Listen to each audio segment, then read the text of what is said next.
Welcome to The Explainer. Today, we're diving into a huge question that's kind of holding back the whole AI revolution.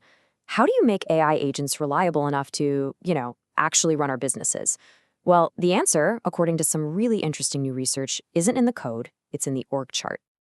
Okay, let's kick things off with this really powerful prediction from NVIDIA's CEO, Jensen Huang.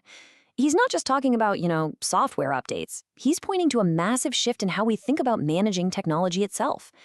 See, we're on the verge of unleashing these armies of AI agents. And the real challenge? It's going to be leading them. I mean, we've all seen those super impressive demos, right? An AI booking a crazy, complex, multi-city trip in just seconds. But what happens when the airline's website changes just one tiny button, or the hotel's booking system goes down? That, right there, is the reliability bottleneck. It's the massive gap between a cool demo and the tool you can actually trust. So what's the solution? Well, this is where the research gets really fascinating. Instead of digging around for some silver bullet in the code, it suggests we look to a much, much older source of wisdom: how humans organize themselves. The big idea here is that we need to start treating our AI systems less like pieces of software and a lot more like companies. All right, so let's start by totally reframing how we think about AI. For the next few minutes, just forget about code and algorithms. I want you to think of each AI agent as a new employee on your team. Simple as that. They're here to do a job, and just like any human employee, they need structure and, management to actually succeed. So an AI agentic system, that's basically just a team of these digital employees all working together on a project. But here's the crucial difference, and this is important. Unlike a single piece of software that's controlled from one central point, these agents are decentralized. It's kind of like a team of freelancers without a project manager. And without that clear chain of command, they're way more likely to miscommunicate, make mistakes, or even get tricked into doing the wrong thing. So if you are actually building an AI company from scratch, your first and probably most important job would be to create the org chart. And look, this isn't just about drawing boxes and lines on a whiteboard. The structure you choose is going to define everything: how information flows, how decisions get made, and ultimately, how effective your AI team can possibly be. Okay, let's make this super practical. Imagine you've got a simple task for your AI team: book a flight using some online travel tool. How do you set up your team to get this done reliably? Well, the research points to 3 very different ways you could organize them, 3 different models. First up, you've got the lone genius approach. This is where you hire one superstar AI that's supposed to know everything. It has to understand what you want, find the right website, navigate the whole booking process, fill in all the details perfectly. It sounds simple, right? But you're putting a massive amount of pressure on just one agent. What happens if it gets confused and books the wrong flight? Or even worse, what if it just hallucinates a booking confirmation that isn't even real? Okay, option 2 is the outsourcer. Think of this like hiring a manager. The main agent's job isn't to be an expert in every single tool. No. Its job is to understand the goal, book a flight, and then delegate that task to the right specialized vendor agent. This really simplifies the manager's role and spreads out the responsibility. And then there's the third, most advanced option, the specialist team.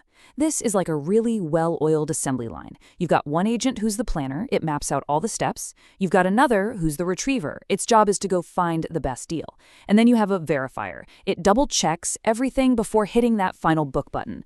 Yeah, it's more complex to set up, but what you get is a super clear, predictable, and, most importantly, a controllable process. And this is where these design choices have huge real-world consequences, especially in a high-stakes field like medicine. A team of AI specialists, a cardiologist and a radiologist, they might be amazing at diagnosing a really rare disease. But that assembly line model, that's exactly what you want for processing thousands of routine lab tests with absolutely 0 errors. It's a classic trade-off, right? Do you need creativity or do you need rock-solid consistency? All right, so you've picked your org structure, you've hired your first digital employees, so what's next? Well, the next challenge every single company faces is growth. But you're about to find out that as you scale your AI team, bigger isn't always better. In the business world, there's this really well-known concept called economies of scale. As a company gets bigger, it gets more efficient, but only up to a point. Then you hit this wall called diseconomies of scale, where all the bureaucracy and communication bottlenecks actually start to make you less efficient. And what's so fascinating is that the exact same thing happens with AI systems. Just adding more agents to your team or upgrading to a bigger, more powerful model, it doesn't automatically mean you get better results.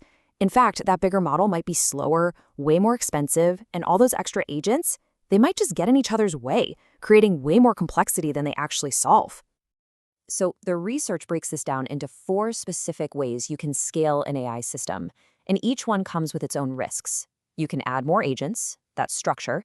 You can let them talk to each other more, we call that interaction. You can give them more data to work with, that's resources, or you can give them better tools, that's capability. Think of each of these like a dial you can turn up. But if you turn any of them too far, you risk creating the AI version of a bloated, inefficient bureaucracy. But look, a good org chart is really just the beginning. The best companies in the world aren't just well-structured, they're incredibly well-managed. And guess what? The exact same thing is true for your digital employees. You have to think about how you're going to motivate them and how you're going to control their work. So, how do you motivate an AI? Well, one of the most powerful tools any manager has is giving feedback and rewards. And in the AI world, we call this reward design. Let's break down 3 totally different ways you could set up the performance incentives for your AI team. First, you could use an outcome reward. This is basically like a yearly bonus. The AI only gets a reward if the final answer is perfect. Now, this encourages creativity, but it can be really hard for the AI to figure out what it actually did right. On the other hand, you could be a micromanager, giving feedback at every single step. This is great for simple, repetitive stuff, but it totally crushes innovation. The sweet spot? That's often the scheduled reward. This is like being an effective coach. You give feedback at key moments, providing just enough guidance to keep the AI on track without totally taking away its autonomy. Okay, now for a really fascinating management technique that, well, it might sound a little counterintuitive. What if you intentionally created conflict between your AI agents? I know, sounds weird, right? But the answer is yes, it works.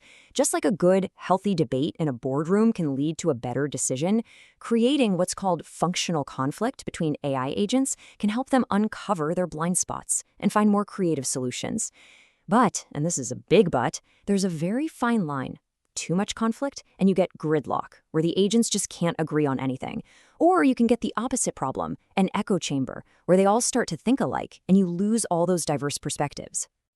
So we've covered structure, scaling, and management.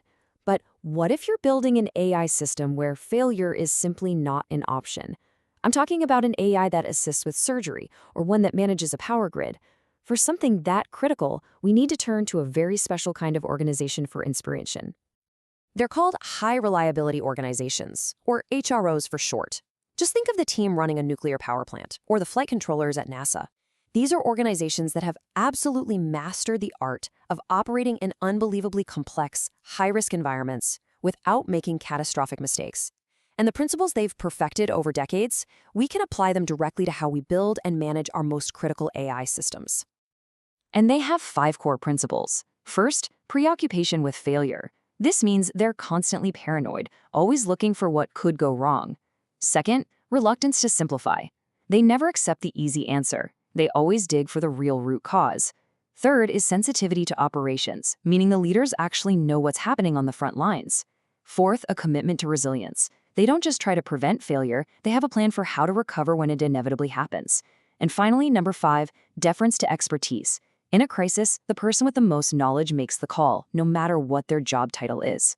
Now just imagine building an AI system with that kind of culture. That's how we get to AI we can truly, deeply trust. And all of this leaves us with one final, pretty provocative thought. As these AI systems get more and more powerful, the most important skill in the 21st century, it might not be coding the next great algorithm.